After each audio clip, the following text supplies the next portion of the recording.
इस पर सवाल खड़े किए हैं, आजसू ने भी सवाल खड़े किए हैं और इन्होंने कहा है कि अगर बिजली की स्थिति में सुधार नहीं आता है तो आंदोलन करना, धरना प्रदर्शन करना इनकी मजबूरी हो जाएगी। हम आपको बता दें कि एक हफ्ते पहले भी स्थानीय विधायक हैं सीपी सिंह, वो भी सड़क पर उतरे थे और जेएसीबी के मुख्यालय के बाहर प्रदर्शन किया गया था और अब फिर से वही हालात बनते दिखाई दे रहे हैं। हमारे साथ हमारे संवाददाता शाहनवाज जुड़े हुए हैं। शाहनवाज, विद्युत संकट वाकई में पिछले कुछ महीनों से पूरे प्रदेश के लोग बेहाल हैं। छात्रों का, युवाओं का, उद्यमी व्यवसायियों का हर कोई हालाकान है विद्युत व्यवस्था की वजह से, लेकिन सरकार गंभीर नहीं दिख रही है। अब बीजेपी और सवाल खड़े कर रही है, आजसू भी इस पर सवाल खड़े कर रही है। क्या कोई ठोस जवाब सरकार दे पाने की स्थिति में है?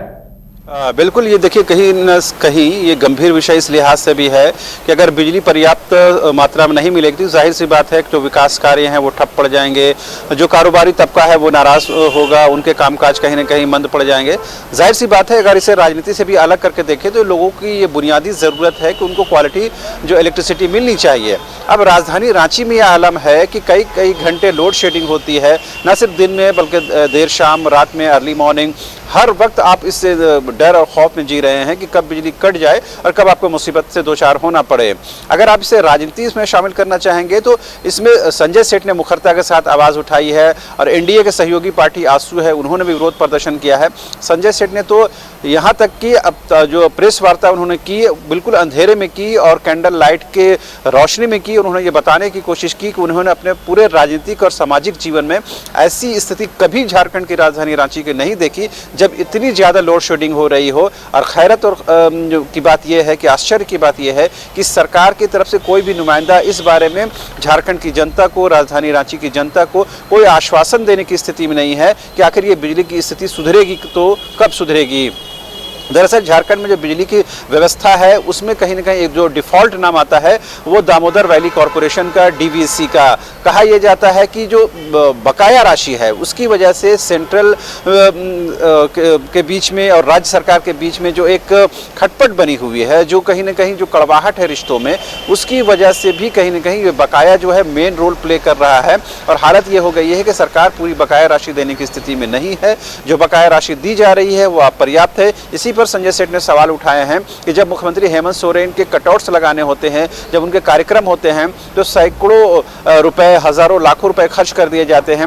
उसके लिए सरकार के खजाने में कोई राशि की कमी नहीं है, लेकिन जब लोगों को सुविधा देने की बात होती है, बुनियादी ज़रूरत को पूरा करने की बात होती है, तब सरकार के खजाने खाली हो जाते हैं। ऐसे में साफ है कि झारखंड की हेमंत सोरेन सरकार ने सरकार गठन के दौरान जो कमिटमेंट, जो प्रतिबद्धता दिखाई थी, उस कमिटमेंट से सरकार पीछे हट गई है। लिहाजा अब इस सरकार के खिलाफ हल्ला बोल होगा। इसी अंदाज में जो आजसू के केंद्रीय नेता हैं, प्रवक्ता हैं देवशरण भगत, उन्होंने भी विरोध प्रदर्शन किया और ये बताने की कोशिश की कि झारखंड की हेमंत सोरेन सरकार को आम जनता की जो परेशानियों से कोई लेना देना नहीं है, कोई सरोकार नहीं है। यही वजह है कि दिनों दिन जो बिजली की स्थिति है वो बिगड़ती जा रही है। जी बिल्कुल शाहनवाज, एक तरफ सरकार अपनी तीसरी वर्षगांठ मनाने की तैयारियां कर रही है और दूसरी तरफ विपक्ष उन्हें घेरने को तैयार है।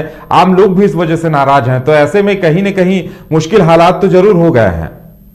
बिल्कुल, इस बात में कोई शक नहीं है कि अगले महीने 29 दिसंबर को झारखंड की हेमंत सोरेन सरकार के 3 साल पूरे हो जाएंगे। जाहिर सी बात है सरकार के नज़रिए से देखें तो ये बड़ी उपलब्धि उनके लिए होगी कि कोविड के बाद उन्होंने सफलतापूर्वक 3 साल काट लिए हैं। लेकिन आगे का जो 2 साल है वो बेहद महत्वपूर्ण है, बहुत मुश्किल भरा होगा, चूँकि 2024 में झारखंड का विधानसभा चुनाव होना है। इस बीच में IT की रेट चल रही है, ED की रेट चल रही है। सरकार के काबीना मंत्री कहीं ना कहीं फंसते हुए नजर आ रहे हैं। खुद मुख्यमंत्री हेमंत सोरेन के जो बरहेट विधायक प्रतिनिधि हैं वो ED की गिरफ्त में हैं।